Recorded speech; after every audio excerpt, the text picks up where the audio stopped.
당장 어제 맨유전 명단 제외 선수를 오늘 대표팀에 발탁을 했습니다. 손흥민 없이는 대한민국 축구 못하냐? 로빈요! 홍명보호의 두 번째 국가대표팀 명단 발표가 되었습니다. 첫 번째 명단 때와는 7명 정도의 선수 변화가 있었다고 하네요. 오늘 오전에 있었던 명단 발표 기자회견을 다 봤는데 지금 협회 상황이 굉장히 좋지 않고 많은 국민들의 분노를 사고 있는 것과는 별개로 좀 얘기를 해보겠습니다. 확실히 지금 이제 국내 지도자들이 많이 들어가 있는 홍명보호를 보면서 그래도 느낀 건 뭐냐면 선수 선발에 있어 굉장히 고민을 많이 하고 그리고 또 신중하게 뽑은 느낌은 확실히 받는 것 같아요. 무슨 말이냐면은 이게 외국 감독과 어떤 소수 한국인 코치들이 있을 때는 지금보다 더더욱 와 누가 뽑았지? 외국인 감독이 이 선수 경기는 보고 뽑은 건가? 국내 지도자들보다는 잘 모를 텐데 시간이 없었을 텐데 그럼 외국 감독이 잘 몰라? 그러면 그 옆에 있는 한국인 그 소수 몇 명, 한두 명 한국인 코치 한 명의 주관적인 의견인가? 라는 생각이 들 때가 저는 개인적으로 많았던 것 같아요 최근에. 근데 이번 1, 2차 명단은 벌써 한국인 코치들이 몇 명이에요. 홍명보도 최근까지 국내에 종사를 했고 박건하 코치, 김동진, 김진규, 양영민 누구보다 국내 선수를 잘 아는 한국인 스텝 5명 이상에서 정말 고민을 많이 하고 뽑은 듯한 느낌은 외국 감독 때보다는 저는 확실히 들어요. 물론 그렇다고 지금 1, 2차 명단이 제 마음에 쏙 들고 모두가 100% 납득한다는 뜻은 아니지만 그래도 1차 때와 비교해보면 아 맞아 이제는 좀 힘들 것 같아.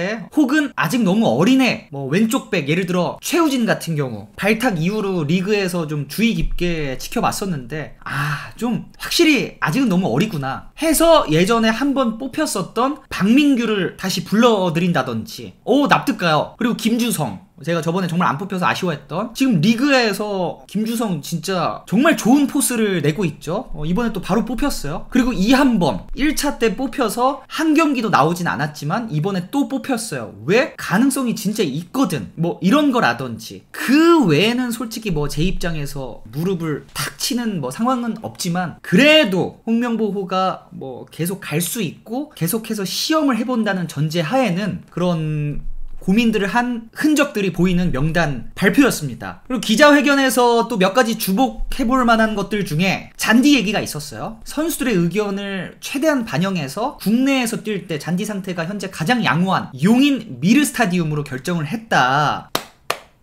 그러니까 이런 것들 국내 지도자가 많은 만큼 또 소통이 잘 된다는 장점은 확실히 있죠. 지금 코치건 선수건 선후배들끼리 이제 국내는 한 달이기 때문에 다 친하고 막 사적으로도 연락하다가 사적으로 연락하기가 비교적 쉽기 때문에 이 코치랑 불편하면 이 코치랑 편하고 아니면 다 편하고 물론 최근 이제 국내 잔디 상태가 엄청 화두긴 하지만 미리 했어야지. 사실 이거 박수까지도 아니고 미리 했어야지. 그죠? 어떻게 보면 당연한 조치를 이제서야 취했다 게 좀 아쉽긴 합니다. 용인 미르 스타디움 저 뭉찬이랑 할 때 뛰었던 곳이죠. 잔디 상태가 매우 좋았습니다. 지금은 이제 수원 삼성이 홈구장으로 쓰고 있는데 아직까지 보존이 잘 된 것으로 보입니다. 그리고 이제 김민재 파트너는 누가 될 것인가. 지난 9월에는 김영권 한번 정승현 한번 이렇게 나왔었죠. 김영권은 무난하게 사실 괜찮았음에도 불구하고 이번에 컨디션 문제로 뽑히지 않았고 정승현은 자책골 뿐만 아니라 불안정한 모습을 보이면서 혹평을 받았음에도 불구하고 이번에 다시 한번 뽑혔어요.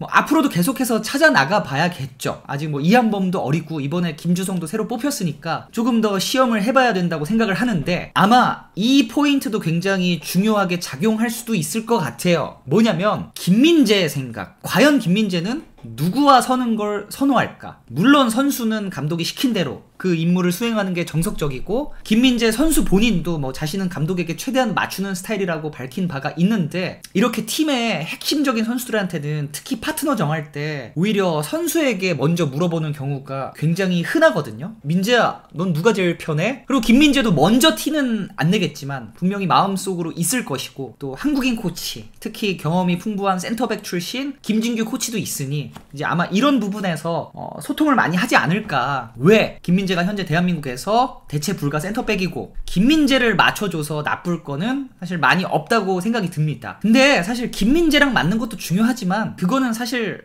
다 비슷했을 때 얘기고 결국 김민재 다음 2등 센터백이랑 같이 보는 것도 또 흔한 경우기 때문에 이 2등을 계속되는 시험 속에서 하루빨리 가려내는 것도 하나의 방법이라고 생각이 됩니다. 그랬을 때 김주성, 이한범은 이제 굉장히 미래가 창창한 센터백이라고 생각을 하고 사실 박지수도 중국만 아니면 얼마든지 뽑혀서 2등 센터백 충분히 노려볼만 할 텐데 아직 최근까지는 안 뽑히고 있는 것 같습니다. 그리고 마지막으로 손흥민 발탁 이슈가 있었죠. 당장 어제 맨유전 명단 제외 선수를 오늘 대표팀에 발탁을 했습니다. 손흥민 없이는 대한민국 축구 못하냐, 지금 부상인 선수를 꼭 뽑아야 하느냐, 충분한 대화가 오간디한 선택이다. 손흥민 선수가 뭐 원했어도 선수 보호 차원에서 제외를 시켰어야 했다라는 많은 의견들이 있는데 뭐 다 조금씩은 일리가 있는 말 같아요. 아마 한국을 거쳐서 유럽, 한국을 거쳐서 중동을 가는 스케줄이 아닌 런던에서 뭐 요르단으로 바로 오기 때문에 보니까 비행 시간이 거의 반으로 줄어들어서 그런 것도 있는 것 같고, 또 경기를 뛰지 않아도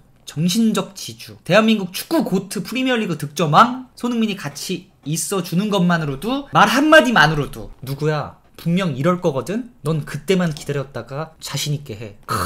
와, 이거 듣는 후배 깨달았다. 이렇게 함께 하는 것만으로도, 혹은 회복이 진짜 잘 되어서 왼쪽에 손흥민이 서 있는 것만으로도, 왼발로 공을 잡는 것만으로도 우리는 전술적으로 큰 이득을 가져갈 수 있고 그만큼 상대에겐 압박을 줄 수 있으니까 뽑은 것 같기도 합니다. 오만전 보셨죠? 결국엔 손흥민. 근데 또 선수 보호 차원과 손흥민 없이도 우리가 해볼 줄 알아야 하니까 또 한 번쯤은 너무 의지하지 않고 이강인 체제로도 또 한 번쯤 해보는 것도 좋다고 생각이 들어요. 이 부분에 대해서는 뭐 강하게 제 의사를 전달하고 싶고 뭐 그러지는 않고, 또 손흥민이 정말 어디까지 회복이 된지는 잘 모르니까 일단은 지켜보도록 하겠습니다. 그리고 미래를 내다봤을 때, 그리고 홍명보호가 계속 간다는 전제하에 손흥민은 왼쪽 윙으로 계속 뛸 것 같아 보여요. 이번에도 원톱을 3명이나 뽑은 만큼 홍명보 감독은 확실하게 이제 버텨주는 원톱이 있는 거를 선호하는데, 주민규, 오세훈, 오영규, 그리고 이번에 뽑히지 않았지만 미래, 이영준, 이 넷은 끊임없이 경쟁을 해야 할 것 같고, 자, 이랬을 때 손흥민은 왼쪽 윙에서 사이드에 박아두는 것보다는 이제 좀 안쪽으로 들어와서 플레이했을 때 손흥민의 최대 장점을 끌어낼 수 있다는 사실은 이제 우리 모두가 뭐 토트넘 경기를 통해서든 대표팀 경기를 통해서든 잘 확인했습니다. 자, 그랬을 때 이제 사이드백이 굉장히 중요해지는데, 왼쪽 사이드백이죠. 지난 9월 A매치에서 설령우, 이명재가 이 위치에서 아주 만족스러운 활약을 하지는 못했던 것 같습니다. 그리고 이제 요번에 박민규가 이 자리에 새로 발탁이 됐는데 저는 기대가 돼요. 그렇게 믿고 싶은 건가? 그렇게 말하고 싶고 그렇게 믿고 돌아보지 않고 이건가요? 물론 이제 현대 축구에서 뭐 정말 중요한 뭐 사이드백 빌드업, 온더볼 센스, 당연히 수비력, 높은 퀄리티의 크로스 정말 중요하지만, 결국 지금 대표팀에서 왼쪽을 봤을 때, 사이드백을 봤을 때 저는 가장 단순하게 업앤다운을 진짜 미친듯이 해줄 수 있는 선수가 필요하다는 걸 강조를 하고 싶거든요. 미친 듯한 업앤다운, 오버래핑, 뭐 언더래핑, 당연히 수비 복귀 가능한. 근데 이게 최근에 누가 좋았냐면 아시안컵 설령우가 정말 좋았어요. 다른 무언가가 엄청 뛰어나진 않았지만 이 업앤다운만큼은 아시안컵 뛴 거리 1위를 기록했을 정도로 설령우가 좋았는데, 이번 9월 A매치 때